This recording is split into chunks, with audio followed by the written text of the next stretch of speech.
అందరికీ నమస్కారం. నేను మీ నర్రా రామకృష్ణ చౌదరి, న్యూమరాలజిస్ట్. న్యూమరాలజీ ప్రకారంగా ప్రతిరోజు ఎలా ఉంటుందో తెలుసుకోవడానికి ఈరోజు మనం ఫిబ్రవరి 1, 2024 ఈరోజు ఏ విధంగా ఉంటుంది? ఎవరెవరికి బాగుంటుంది?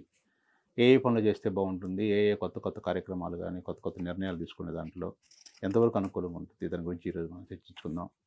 ఈరోజు సూర్యచంద్రుడి ప్రభావం అధికంగా ఉంటుంది. అంటే వెలుగు, వెన్నెల ఈ 2 ఒకేసారి మనకి ఉండవు కాబట్టి కొంచెం అప్ అండ్ డౌన్స్ అలా ఉంటుందన్నమాట. దాని ప్రభావం అధికంగా ఉంటుంది. ఏదైనా నిర్ణయాలు తీసుకునేటప్పుడు కూడా కొంచెం స్థిరత్వం లోపిస్తూ ఉంటుంటుంది. కానీ కొన్ని కొన్ని విషయాలు మాత్రం ఈరోజు చాలా బాగుంటుంది. అంటే ఇక్కడ శారీరకంగా దృఢంగాను, మానసికంగాను కొంచెం బలం తక్కువగా ఉన్నట్టు ఉంటుంది. కానీ నిర్ణయాలు మాత్రం మంచి నిర్ణయాలు తీసుకోవడానికి అవకాశం ఉంది ఈరోజు. ఇప్పుడు స్వతంత్రంగా ఏదైనా ప్రారంభించాలనుకున్నప్పుడు ఇవాళ బాగా అనుకూలంగా ఉంటుందన్నమాట. అంటే మీరు ఏదైనా జాబ్ చేస్తున్నా గానీ, లేదా ఏదన్నా ఎవరి దగ్గరన్నా ఉద్యోగం, వ్యాపారంలో పనిచేస్తున్నా గానీ, ఒక అసిస్టెంట్‌గా పనిచేస్తున్నా గానీ, అలా అక్కడి నుంచి బయటకొచ్చి ఈరోజు కొత్తగా మీకు మీరుగా ఎదగాలనుకుంటున్నప్పుడు ఈరోజు చాలా అనుకూలమైన రోజనమాట. ఎందుకంటే మనకు రవి, చంద్రుడు చాలా సపోర్ట్ చేస్తుంటారు. ప్లస్ మీకు దీనికి సంబంధించిన ఈరోజు సౌందర్యానికి సంబంధించింది గానీ, లేదా విలాసవంతమైన వస్తువులు ఏదైనా కొనుక్కోవడానికి కానీ, ఏదైనా మీకు బట్టలు గానీ, గోల్డ్ గానీ ఇలా కొనుక్కోవడానికి చాలా బాగుంటుంది. వారం కూడా మంచి వారం, గురువారం. చంద్రుడి ప్రభావం బాగుంటుంది కాబట్టి అలంకరణకు సంబంధించిన వీటిలో బాగుంటుంది.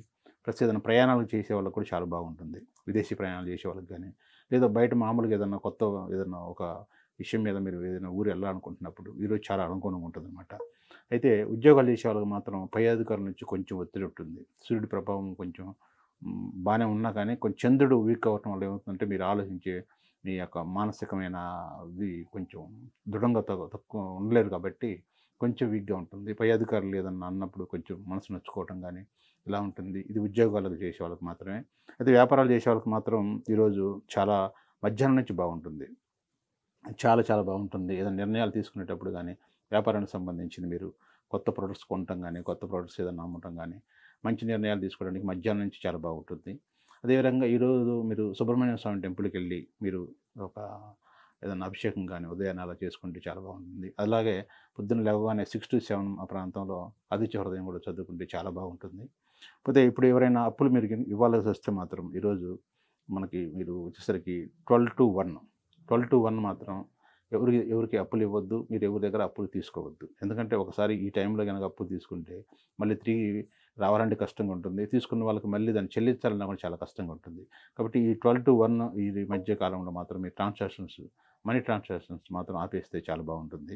అదే రకంగా ఎవరికైనా మీరు అప్పు గనక ఇవ్వాల్సొస్తే అంటే మీరు తీసుకున్న అప్పు దాదాపు చాలా వరకు ఉంది. అందులో కొంత అనుకుంటే లేదా పూర్తిగా తీర్చాలనుకున్నా గానీ, ఈరోజు వచ్చేసరికి మీకు 2-1 చాలా బాగుంటుందనమాట. ఎందుకంటే ఈ కుజహోరాలో చాలా కుజుడు మీకున్న అప్పులు మొత్తం తీర్చడానికి బాగా ఉపయోగపడుతుంది. ఇకపోతే మీరు ఈరోజు వచ్చేసరికి ముఖ్యంగా దేవాలయ దర్శనం మాత్రం మనం ఇందాక చెప్పుకున్నట్టుగా సుబ్రహ్మణ్య స్వామి దేవాలయం ప్లస్ మనకి ఆదిత్య హృదయం చదువుకుంటే చాలా బాగుంటుంది. Thank you.